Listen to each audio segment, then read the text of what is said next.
Hello friends, good morning. চলো আজকে আমরা নতুন রেসিপিটা শিখে নিই। আজকে আমরা চিকেন বিরিয়ানি বানাবো। এখানে আমি 1 কেজি 200 গ্রাম মতো বিরিয়ানি নিয়ে নিয়েছি, চিকেন নিয়ে নিয়েছি। এবার এর মধ্যে মশলাপাতি দিয়ে দেবো। আমি চিকেনের মধ্যে পেঁয়াজ, আদা, রসুন, লঙ্কা পেস্ট দিয়ে দিয়েছি। এবার এর মধ্যে সামান্য পরিমাণে কেওড়ার জল,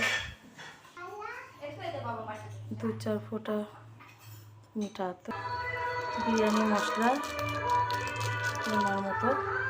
আর আমি এখানে গোটা বিরিয়ানি মশলা গুঁড়ো করে শুকনো খোলা ভেজে গুঁড়ো করেছি, এটা সামান্য পরিমাণে দিয়ে দেবো। স্বাদ মতন লবণ। আর যেহেতু ফুড কালার দিব, তাই আমি এখানে হলুদটা দিলাম না, দিয়ে এবার ভালো করে মিক্স করে নেব। মিক্স করে নেওয়া যাক। এখানে মাংসটা ভালো করে ম্যারিনেট করে নিয়েছি। এবার 5-10 থেকে 15 মিনিট ম্যারিনেট করে রেখে দেবো। আর এখানে কড়াই তেল বসিয়ে দিয়েছি। এখানে আমি আলুগুলো হলুদ দিয়ে আর একটু লবণ দিয়ে ভালো করে সেদ্ধ করা আছে, এটা ভেজে নেব। এখানে ব্রেস্টটা তৈরি করে রাখা আছে। আলুগুলোকে তেলে দিয়ে দিয়েছি। এবার আলুগুলোকে ভালো করে লাল লাল করে ভেজে নেব। চলো এবার ভালো করে ভেজে নেওয়া যায়। আলুগুলো এভাবে লাল লাল করে ভেজে নেওয়া হয়ে গেল। এবার আমি চিকেনগুলো তেলের মধ্যে দিয়ে ভালো করে কষিয়ে নেব। এখানে চিকেনটা প্রায় কষে এসছে, আর একটু ভালো করে শুকিয়ে নেব। চলো আর একটু ঝোলটা শুকিয়ে নেওয়া যাক।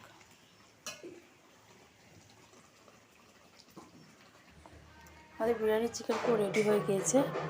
এবার চিকেনটা দমে দেওয়ার জন্য সব প্রিপেয়ার রেডি করে নিয়ে এক্ষুনি ফিরে আসছি। এবার আমি এখানে সসপ্যানটায় একটু ঘি গরম করে নিয়েছি। এবার আমি বিরিয়ানিটা দম দেওয়ার জন্য ঘিয়ের মধ্যে তেজপাতা ফেলে দিলাম।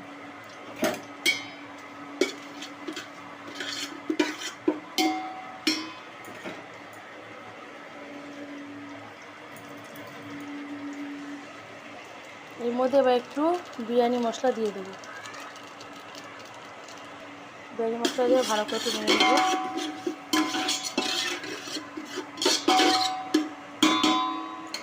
দিয়ে এবার এর মধ্যে আমি চিকেনটা দিয়ে দেবো। এবার চিকেনটা দিয়ে নেড়ে ছেড়ে আর গ্যাসটা বন্ধ করে দিয়েছি। এবার এর মধ্যে রাইসগুলো দিয়ে দেবো। এভাবে লেয়ারেভাবে সাজাতে থাকবে। চিকেনটার মধ্যে রাইসগুলো এভাবে দিয়ে দেবো।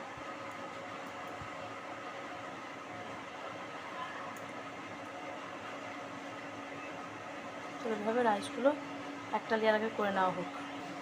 এবার এর মধ্যে একটু ঘি দিয়ে দিলাম।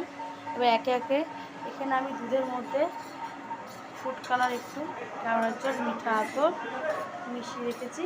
এবার এটা একটু অর্ধেকটা দিয়ে দেবো। এবার দ্বিতীয় লেয়ারে অর্ধেকটা দেবো।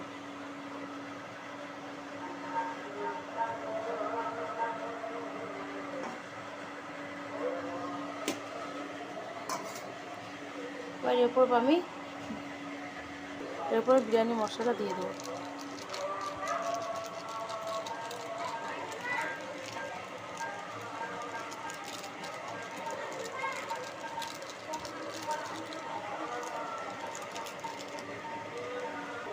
এর উপর কিছুটা পরিমাণ সামান্য করে একটু গোলমরিচ ছড়িয়ে দেবো।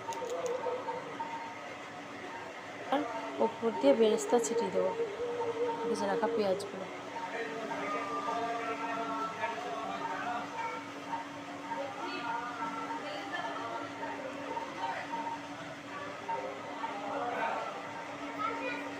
হয়ে গেলো। এরপর আবার বাকি রাইসটুকু দিয়ে আবার ডেকোরেট করে নেবো। এর উপর আবার ভাত দিয়ে ঘি দিয়ে দিলাম। ঘি দিয়ে এবার এর উপর আবার বিরিয়ানি মশলা দিয়ে দেবো।